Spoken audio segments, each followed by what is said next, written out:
Olá, queridas e queridos, como vocês estão? Quem fala é o professor Roberto e sejam bem-vindos a este canal, este novo canal que é El Quijote Urbano ou O Quijote Urbano, canal de filosofia, história, vamos falar de séries, filmes também e de tudo o que nos leva à reflexão e tem a ver também de uma forma sociológica, antropológica, filosófica e histórica também, né? E sobretudo comentários de leituras atuais e leituras interessantes que vale a pena você conhecer também. E essa é a ideia do Quijote Urbano. Afinal de contas, atravessamos neste mundo como um Quijote, lutando contra moinhos de ventos que acreditamos serem gigantes e por outras vezes realmente lutamos contra gigantes e los tratamos como se fossem apenas moinhos de vento, né?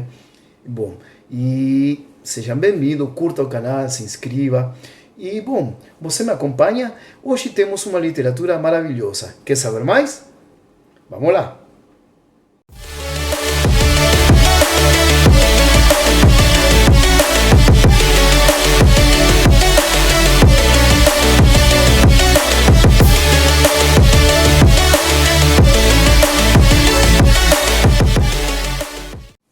E além de ser bem-vindos, hoje temos o que vou trazer também aqui em El Quijote Urbano, que é o quadro Em Perspectivas, que é um comentário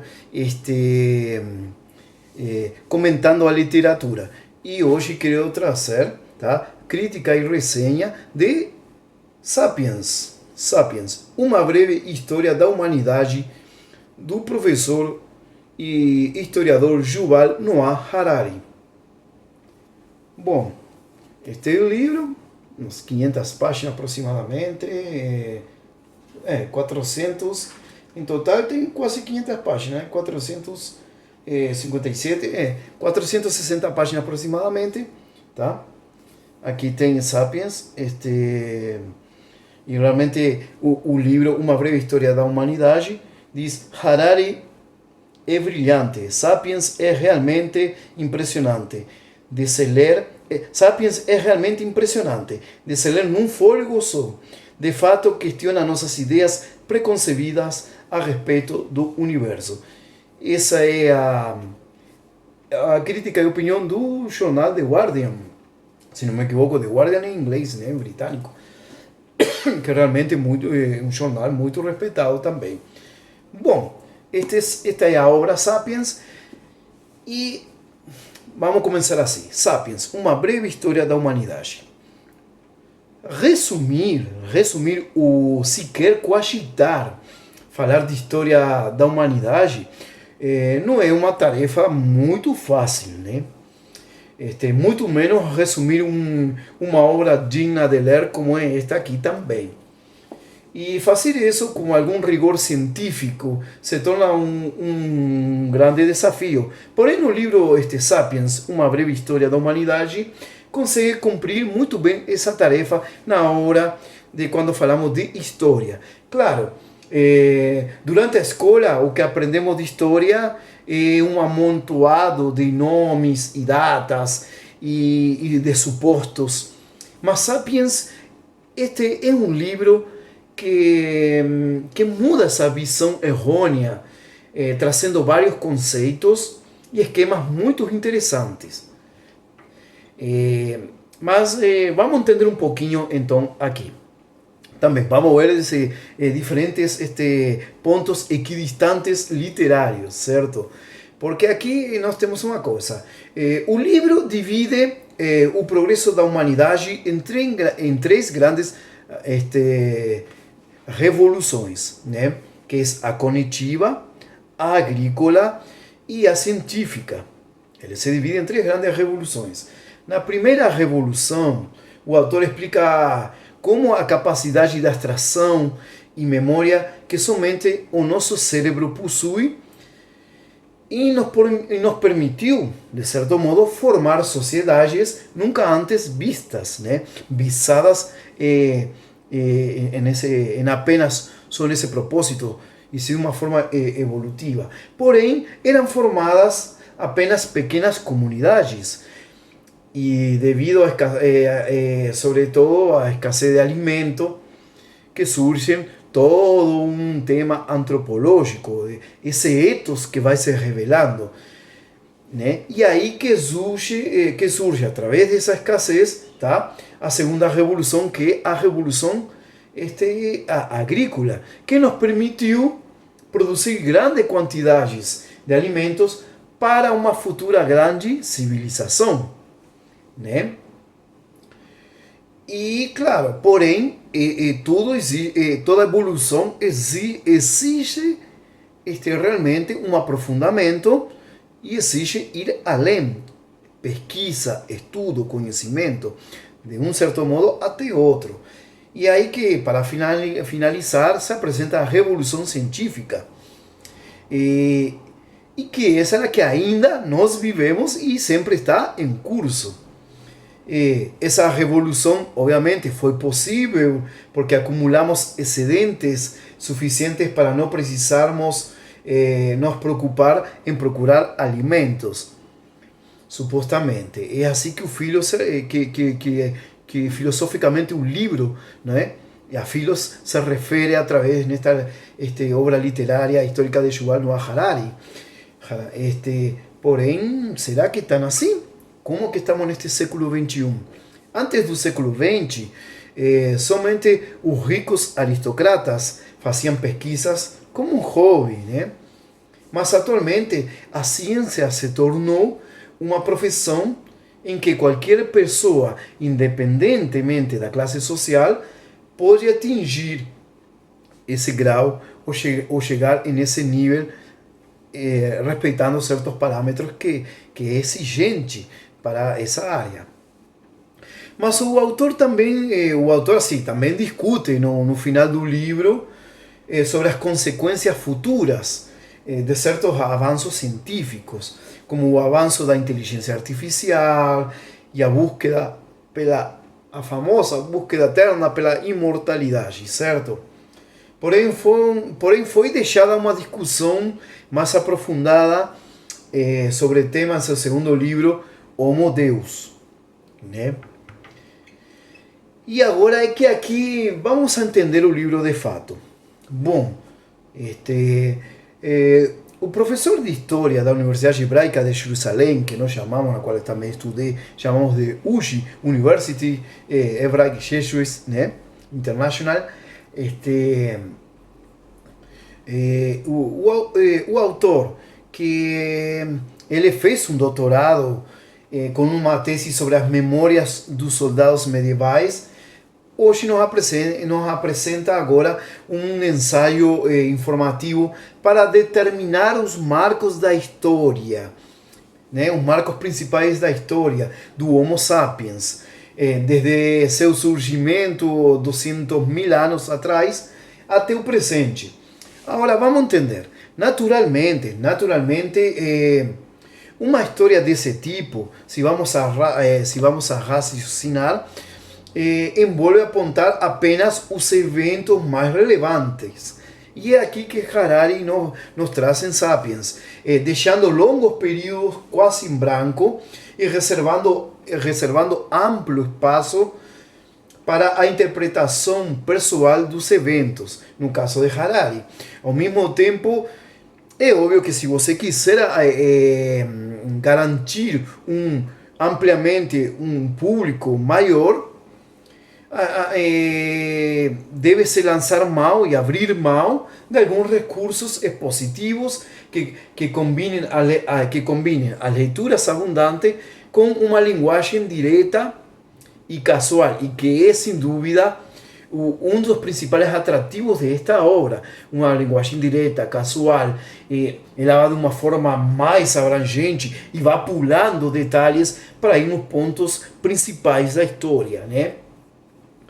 E nesse contexto, vamos ver a obra como um todo, na crítica, que ela se divide em 4 partes que nós temos que entender. Que a primeira nos confronta com a origem do mundo, o campo da física, da química, da biologia, tá? Como com o surgimento na Terra do gênero Homo, com sua evolução até atingir o triunfo do Homo sapiens sobre as demais espécies, obviamente, né? E espécies de humanos que se extinguiram, tá? E animais que para uma aniquilação dos quais contribui efetivamente como um maior assassino em série da Terra, enquanto uma revolução cognitiva estava ocorrendo com a criação de uma linguagem fictícia como base da sua superioridade, né? Aí um ponto em que a história declarou sua independência da biologia, segundo o que se entende, né?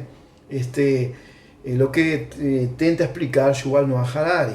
Na segunda parte do livro trata da revolução neolítica, aqui denominada Revolução Agrícola, como eu tinha falado, ou seja, aquele momento que transformou a sociedade de caçadores e coletores nômades em uma sociedade de agricultores e pastores sedentários há cerca de 1000 anos.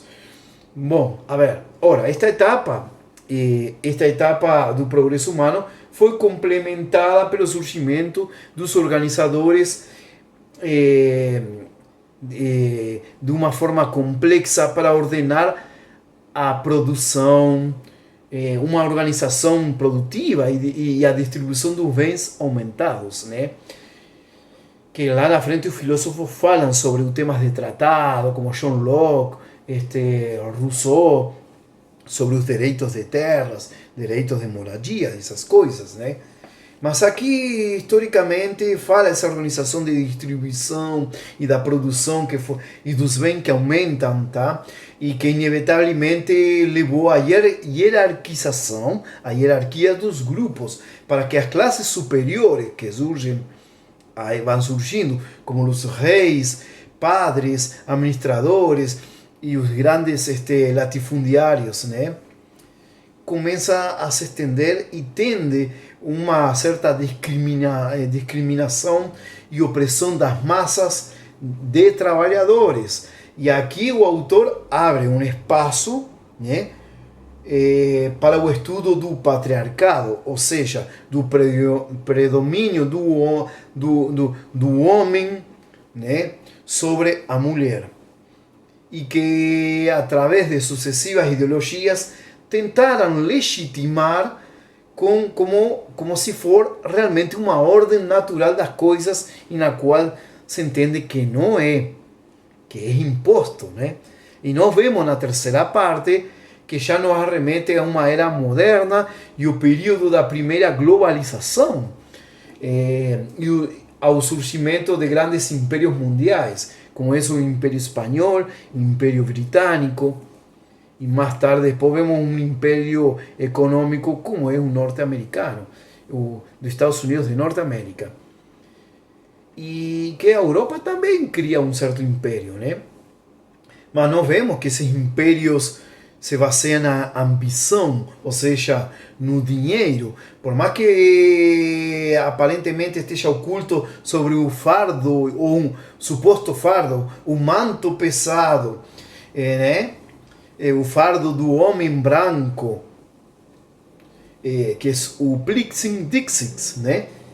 Que é como levar e transmitir, evangelizar, civilizar, democratizar os povos, levar a religião, contexto político também, ideológico para os próprios benefícios, né?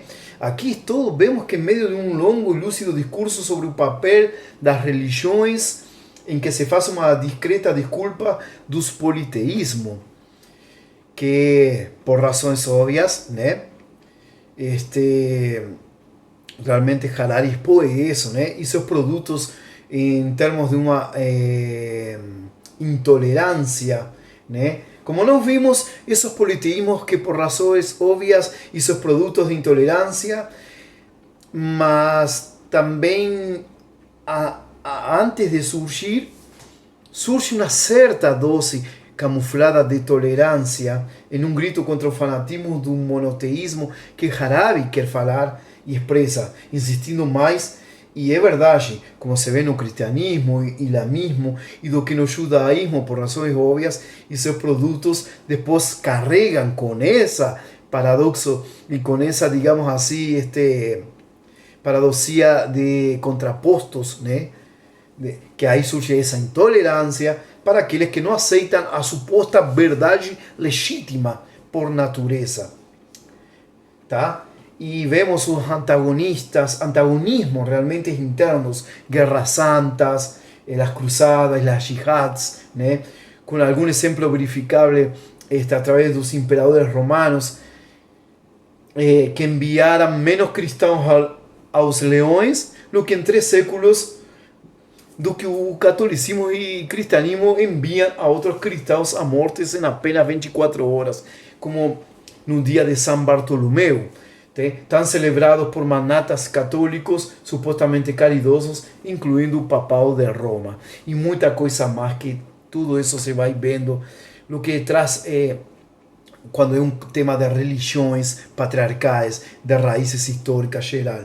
E nós vemos que na última sessão dedicada à Revolução Científica, embora não se limite este episódio tradicionalmente localizado no século XVII europeu, mas sim a todas as descobertas dos últimos 500 anos.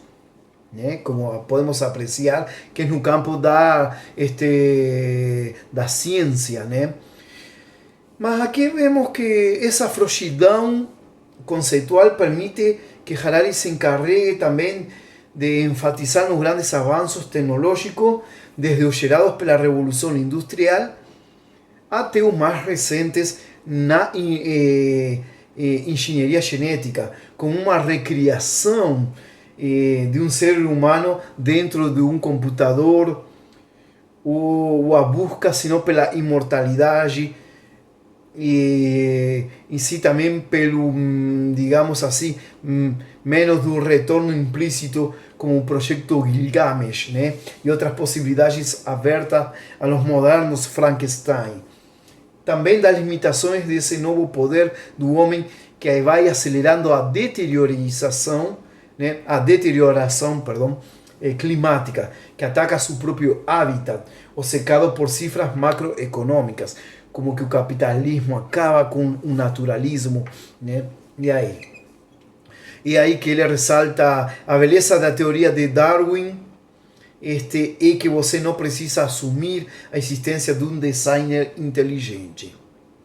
Bom, a tudo isto, que se pensa desta obra? Vale a pena ver essa obra, mas assim, é impossível concordar totalmente com todas as afirmações neste livro, né? Exceto, claro, o próprio autor que o escreve. Por vezes faltam ingredientes, como a contribuição do espírito grego na cultura universal, a influência do Renascimento na gênese da Revolução Científica, como a Idade das Luzes, e em um sentido estricto, o valor que as utopias dão através das histórias como motores de progresso humano. Há acentos e ênfases que nem todos podem compartilhar. Por exemplo, a equiparação com construções semelhantes de mitos religiosos e a declaração dos direitos humanos, a minimização dos conflitos de guerras atuais, especialmente ele como judeu e hebraico, como um judeu que sabe que especialmente porque Gaza está tão perto, né? Está tão aí pertinho, ele mora em Israel, sabe disso. No entanto, a gente não pode ter tudo na vida, certo? Especialmente se for um livro de 500 páginas quase, que trata da história de modo universal. Mas agora, a favor e pelo contrário a tudo isso, nós temos um ensaio muito original, provocativo em muitos aspectos, um livro maravilhoso nesse contexto, que ele levanta traz à tona muitas questões que vale a pena ponderar. Talvez o mais subjetivo seja seu relativismo, e aunque nós vemos a ausência de verdades absolutas fornecidas por meras convenções. E também vemos seu ateísmo implícito, onde todas as religiões são meras ficções e a natureza é o reino da crueldade e não da ética, né? A beleza da teoria de Darwin. Aunque nós vemos que nessa beleza da teoria de Darwin, por vezes parece como desnecessária, presumir a existência do designer inteligente, como é, por exemplo, se você estudar, é a beleza da teoria de Laplace em relação ao universo, né? E o demônio de Laplace. Bom, nesse contexto, é um pouco mais aprofundado. Mas é um livro que vale a pena cogitar. Lembrando que este é um autor que, por exemplo, Jared Diamond, autor de Armas, Germes e Aço, ele fala que ilumina as grandes questões da história e do mundo. Este livro fascinante não pode ser resumido, você simplesmente terá de tê-lo, o Financial Times, né? E o The Times fala, Harari sabe escrever de verdade, com gosto, clareza, elegância e um olhar clínico para a metáfora. Digamos que é um livro que não pretende entrar nos anais dos detalhes da história, e sim de uma forma mais revolucionária, para que nos leve à reflexão, sem fanatismo, sem um politicismo e religiosidades, e sem mente engessada, e sem entender em que século estamos pisando e aonde realmente estamos indo. Vale a pena conhecer, vale a pena realmente conhecer esta obra, que é Sapiens, uma breve história, até porque ele fala uma breve história da humanidade. Diria que seria uma breve história revolucionária, reflexiva da humanidade. Seria algo mais ou menos por aí. Você tem que conhecer. E, claro, realmente também o que se recomenda é que melhor que crescer sozinho, crescer juntos. Então, gostou, digamos assim, desta analogia, desta comparação e desta crítica literária, digamos assim, nessa percepção, realmente que também é maravilhosa. Então, compartilhe, se inscreva no canal, clique no sininho, compartilhe este vídeo e comente aqui que tal, se você já leu, que tal achou o livro. No modo geral, eu realmente amei, adorei esta leitura. Vamos crescer juntos. Um grande abraço e, como sempre, pensar faz bem. E sempre que fizer alguma refutação ou alguma crítica, tente argumentar, leia, se informe bem e tente enxergar de ambos pontos para entender uma visão mais ampla. Tá? Pensar faz bem. E é como falava Bertrand Russell, né? Os tolos estão cheios de certezas e os sábios estão cheios de dúvidas. Abraço e boa semana, meus queridos.